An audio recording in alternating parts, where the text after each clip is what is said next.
Welcome back to the workshop. Last week I celebrated my 2 years on YouTube. March 13th is my anniversary date, and as a response I put out a short called Saw Madness. You may have seen that. What I'm working on right now, in addition to Puzzle Box 5, is making a portable desk. I've always wanted to make a portable desk, and this may not be the only portable desk I make, but it serves the purpose right now. This is from a sheet of plywood that I bought 2 years ago. It was featured in the pros and cons videos. You might remember it from this. Not a huge sheet of plywood, but big enough. This is a sheet that I bought recently for what will probably be Puzzle Box 6. Well, I didn't end up making a puzzle box out of it. Instead, the trip that I bought this on is what I also bought the Purple Heart, which became the Parthenon puzzle cabinet. And then later that autumn, I acquired a piece of mahogany that became Puzzle Box 4 and some oak that became Puzzle Box 5. And so, and that's being obviously made right now. So this is the sheet of plywood. I cut it up before leaving Eastern Carolina and then into square pieces, large square pieces. And then when I got here, I cut it up into the actual sizes that you see here. It was then assembled just using glue, and it's a very simple design. I have decided to use a leather hinge, or use leather as the hinge instead of manual hardware, that sort of thing. The idea being I already had the leather on hand, so a lot of this is a scrap project. The plywood I never used, and some of the other parts have never been used before. Nothing new was purchased for this. And so a leather hinge just stapled on, nothing fancy. This is not a showpiece. It just needs to be usable and practical for my uses. So it's on an incline. I'm not into easels or that sort of thing. When I paint here at home, I have a piece of pine board that I just put my paper down on, tape it down, that sort of thing. This is the same idea. I made it large enough to be able to handle a 9x12 sheet of paper. I have 9x12 acrylic watercolor paper that I use. This is from a frame, but it's exactly that size so that it can handle portrait size or landscape. And of course, when I do my paintings, most of the time I'm doing landscape, but occasionally I will do a portrait if I want that kind of view. The front of this box has 2 holes. The 2 holes are for a ledge that I'm going to be using. I've already made the ledge. The ledge is something you can take in or remove anytime you want. It's primarily for use with a book. So here it is with the ledge in place. And it's primarily for use with this book. This book is used for painting, usually in plein air fashion. Here's a good example.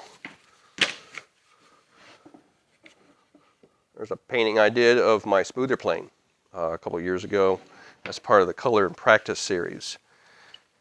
If you follow me on Instagram on my Richo B Art, you'll recognize this picture. This is a sculpture we had at the place I used to work, and this is my avatar. Here's another version of it in a different color. So you get the idea that there is a use for this ledge on this, but also if I want to do a 9x12 picture, it would be in the way, so I have to remove it. It has to be easily removable, and it remains inside the box.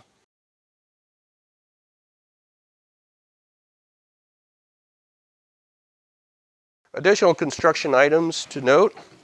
I glued it all together. Is just butt joints, and then on the base I do have some pieces in the corners to kind of hold the corners together. Nothing fancy, just making it work. So items that will be going inside of this case, because I want this to be able to just pick it up, put it on my arm, and go from my car to a bench or a picnic table or grass or whatever, wherever I'm going to do my painting, I want to be able to have everything in here ready to go. So the items that are going inside include paintbrushes, because of course you have to have paintbrushes to do painting, a water container, though I will probably have water in a separate container and add it to it later, a palette, especially for watercolor and gouache. The book that I already mentioned, that would be going inside. And the paint itself. Can't do painting without paint. This is gouache, and this is watercolor. The watercolor I have shown before as being used with Matthew Palmer lessons. The gouache is more of what I use outside for plein air based on James Gurney and his Color and Practice series. And so all of that needs to go in here. So the main point of this video, and there's going to be two parts, is making some trays that will take the paint to go inside to make this all fit. And because this is a scrap project, I've got some scrap pieces here that are cut to the size of those trays. This one's got holes in it because it's been used in a previous project that involved drill and marks. Can't really be used for anything else, but it's perfect for this project. And this is just another piece of 1/4 inch plywood. So join me as we find some scrap pieces, get them ready to make some trays. So to go ahead and show you the placement of these items, we have the water container here. The palette goes over here. The brushes. And the book. As long as the book stays below the profile of the side, it's fine. And then, though this is not going in, there is definitely space for paints to go here and or here. And so that's where these pieces come in that I have already shown you. This fits in here, and this one fits here. Now the sides of those are going to be dictated by, this one has unlimited, as long as it doesn't rise above the highest point at the lowest part of this profile. And that's well over 3 inches. We don't need to deal with that. So that could be 2 or 2.5 or even smaller for this tray. For this one, it can't rise above the overhang of this piece. But that's fine. 1.5 inches or even 1.75 inches is more than enough for that. So let's go ahead and make our trays to fit inside of our portable art desk. This is the remnants of what was left over of that sheet of plywood after this was cut up. And so there's enough here that we can get some sides out for, I think, for this one. This one here will be made from those pieces. Now, additionally, if you remember, I brought some of my spare pieces of everything in the kitty litter containers. So open that up. A couple pieces of plywood in here. I think we can save this for another day. We can use this one for this piece, and then I've got another couple other pieces of plywood left over. This one has the holes again. Somewhere in here we'll be able to have enough for both pieces to have sides. Let's start with this one first because it's the longest. Put that over there. The height of this sides are going to be 1.75 inches because remember it's going to fit underneath the book. And we're going to do this with dovetails. So we're going to try the dovetail routine. So that means that the sides and the ends will be the length of the piece. So they can join together as opposed to inside of the other, butting together, that sort of thing. Obviously, there's going to be some sawing as well as some planing to get these down to the lengths that I need, and then going from there. We're going to start or try a new viewpoint here in the shop. This way we're looking towards the Dutch chest, the Gagnon machinist chest, and the Cobalt workbench. The idea being this is where my tools are, and that way you're not looking at the screen with the tools on the wall. There had been some interaction between that tool wall and me, so I want to try this new way out. Let me know in the comments if you like it better or you'd like to go back to the other way. So for these, we're going to have 1.75 inch top. What I'm going to do first is find my flattest edge, which on this one is down here. This one, it's kind of either way, or this is kind of rough down here, but that could be planed. It looks like it could be up here, but I'm going to have to cut that off first anyway and go from there. Set this to the side. My bench hook out.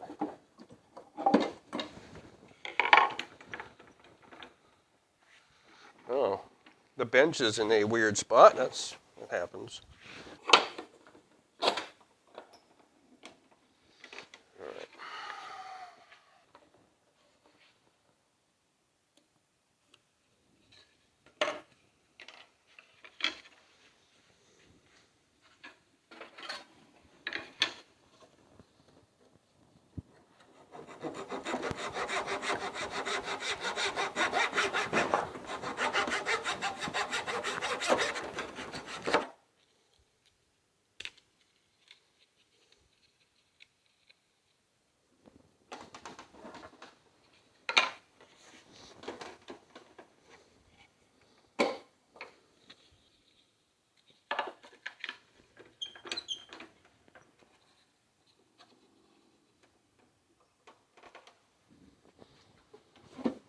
4-plane.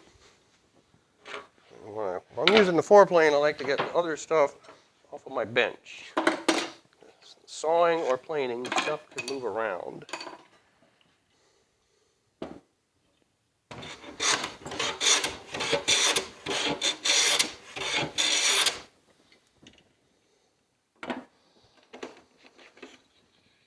Now this is my flattest bottom.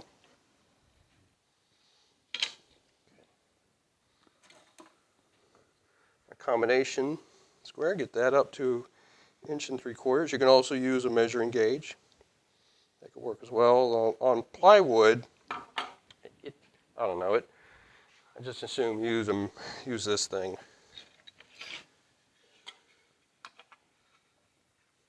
I probably want to make this a little higher.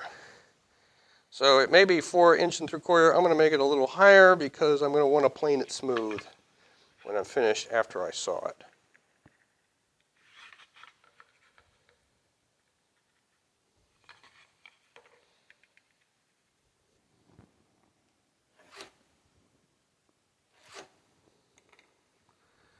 Got it. Score it with a utility knife. Help it. This is really more important for working with actual wood than plywood, but check it for square. Yep. Let's make a notation that that is square. And then we'll cut it up. Now, I need my 1/4 inch spacer for my vise. Start over this side.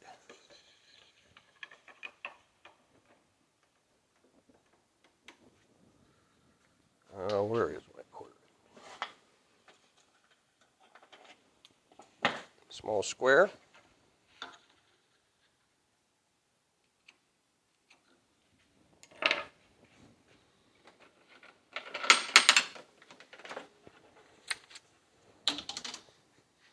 The only saw not featured in Saw Madness, if you saw that short a couple weeks ago.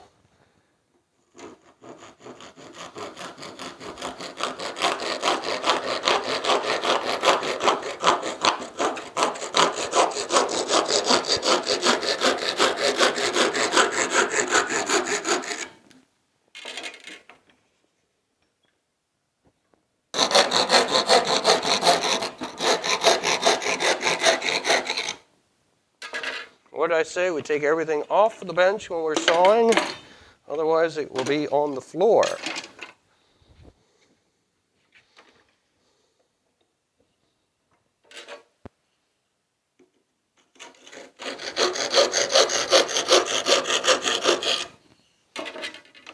this point, oh, we're still not halfway.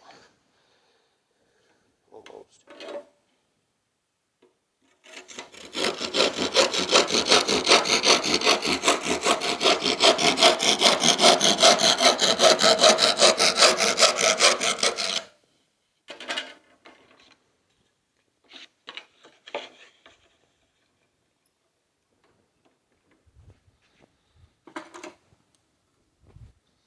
Marking this at the top is really just a guide. It doesn't have to be done. You can saw without doing that. I just get in the habit of doing it.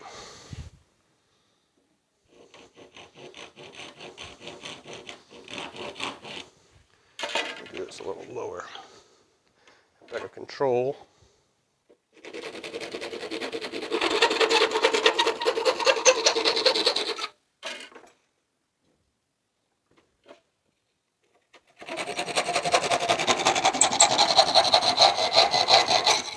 All right, stayed to the side of the line. Excellent. Scrap. We will need this for the other one. Also not featured in Saw Madness. The only 2 saws not featured.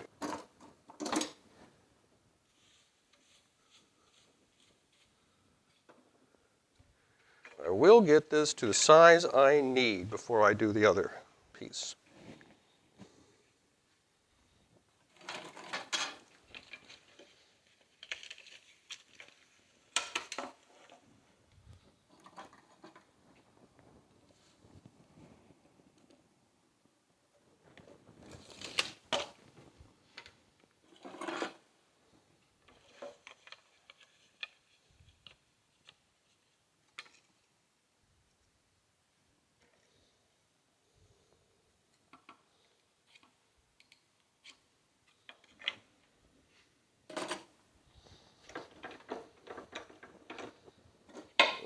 bench hook again.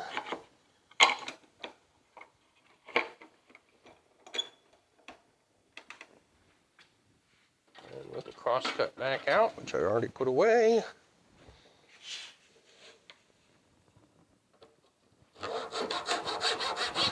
Taking stuff off the table. Now, if you have a real bench, you don't have to take stuff off the table. But if you have one of these, like I have, stuff could eventually fall off.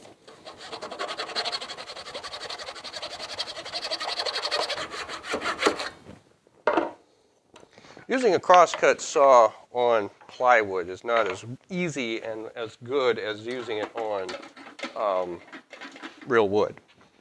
And you might as well just use a miter saw and a miter box to cut stuff like this.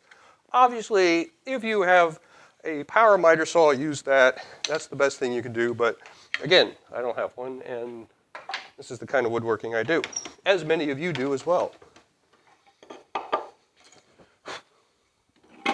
So, first side. This miter box from Stanley that I bought at a big box store years ago, I've shown this in a previous video at one of the workshop jigs and helps videos. I really don't like it. I almost threw it away. I mean, I came so close to just throwing it in the dumpster before moving out here, and I thought, no, we'll bring it with us because we still have the saw, and I didn't want to throw the saw away. And the saw came with the miter box. So I'm going to try using that to cut this second piece of the side for this first tray we're making.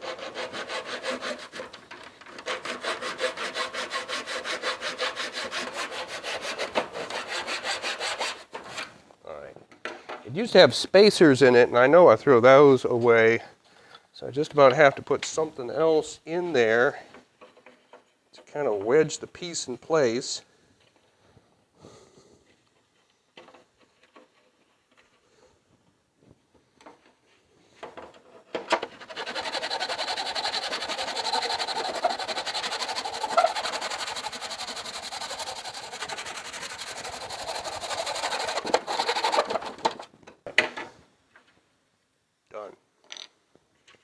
So that is the key, is to find some piece of wood, shove it in there as a soft pine or spruce or something like that.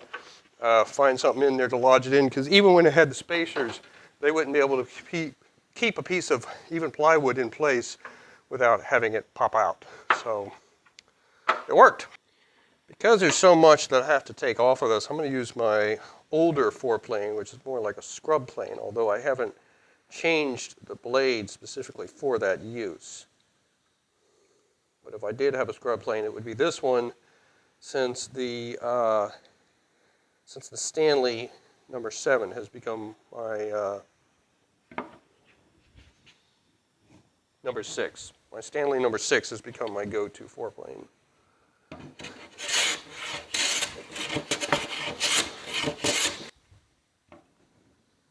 Getting close there. I'm not sure that I have used this since we moved. So I'm going to go ahead and put a little wax on it. Corrugated design on the back. It really doesn't matter. It still works fine for me. For what I use it for.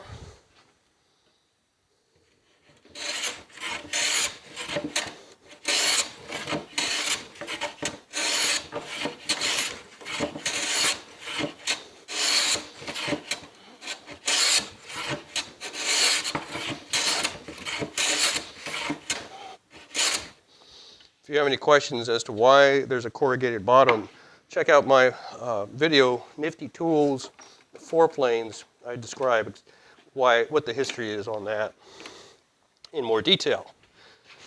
I think we've got it.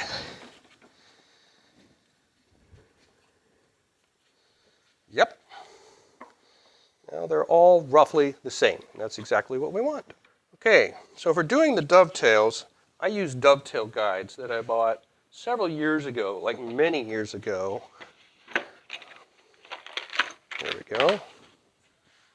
I believe that these are the Veritas brand dovetail guides, and they have sold other types since, but I bought these from a Woodcraft in the Raleigh, North Carolina area. There we go. It came in a set of 2. I went ahead and marked on each one what they are. So one is 1 to 6 and 1 to 8. And there's more information online as to how these are designated, the ratios, all that sort of thing. I don't have time to get into that today. However, it all has to do on your angle and what kind of angle you want. Since I'm working with plywood, it really doesn't matter which one I select. Usually, I believe this one's better for softwood and this one's better for hardwood. Because when I started, I was doing pine, I used this one a lot. But since this is plywood, it really doesn't matter. So I'll just go ahead with this one and go from there. So these are my long pieces. All right. Long pieces, these are the short. Let's look at the drawers as a reminder.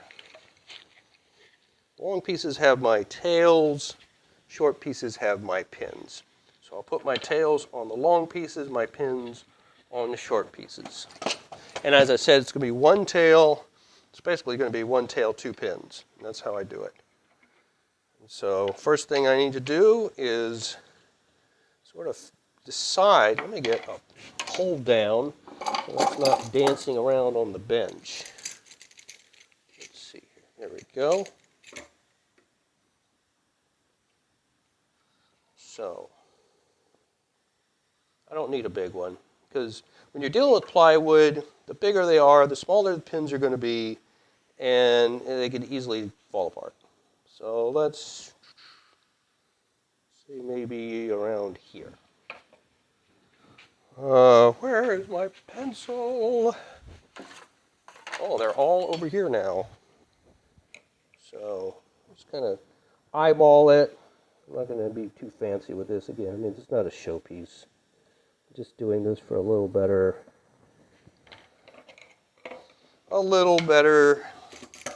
protection. Okay. So bring that over here to the vise. And I will want to have the 1/4 inch spacer in place.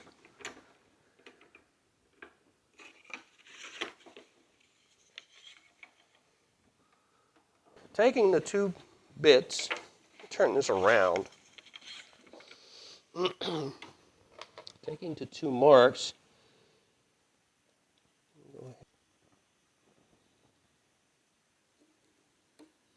okay.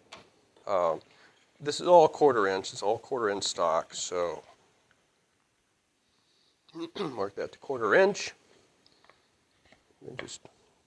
And again, it's harder to do this with plywood. This will show you how far and how big it's going to be. Not very big at all. So probably should have put it somewhere else because now that means this pin is not very secure. So I probably want to move this in a little bit. That's a little better.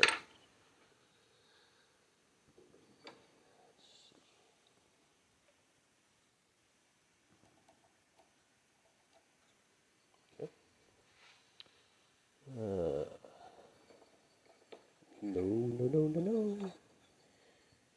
Getting used to these things is kind of a pain, but you get used to it eventually. And there is your tail. And you'll do the same thing on the other side. You'll flip it over, do it on the other one. Sometimes it's easy to put two together. Basically get those in the same orientation and transfer your lines. They don't have to be exactly the same. As long as the pins are the same, we'll match the tails. That's the important thing there. Flip them around. And there are plenty of videos online on how to do dovetails by people way more experienced than I am. So check those out if you have any questions on how to do this. I can name lots of people who have great videos on this kind of material if you're in doubt.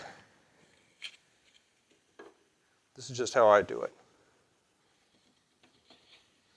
Having learned from some of the best and then doing my own thing anyway. That's how it goes in woodworking. You're taught, and then you just go out and do it yourself in any way, fashion you feel. Okay.